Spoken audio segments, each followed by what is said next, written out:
നമസ്കാരം. തൊടിയിലെ ചെടിയിലേക്ക് എല്ലാ പ്രേക്ഷകർക്കും സ്വാഗതം. ഇന്ന് നമ്മൾ പരിചയപ്പെടുന്നത് കനകാംബരത്തിനെയാണ്. കനകാംബരം സാധാരണ ഈ തലയിൽ ചൂടാൻ വേണ്ടിയിട്ടുള്ള ഒരു പൂവായിട്ടാണ് കണക്കാക്കുന്നത്.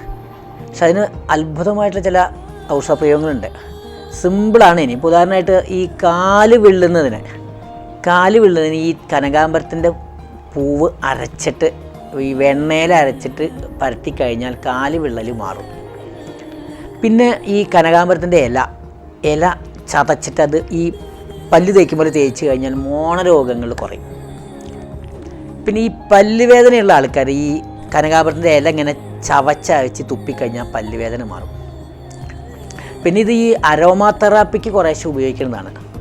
ഇത് ഈ കനകാംബരപ്പൂ ഇട്ടിട്ട് ഈ വെളിച്ചെണ്ണ മൂപ്പിച്ചിട്ട് ഈ കുട്ടികളെ തേപ്പിച്ച് കഴിഞ്ഞാൽ കുട്ടികൾക്ക് നിറം വയ്ക്കും. ഇതാണ് ഏറ്റവും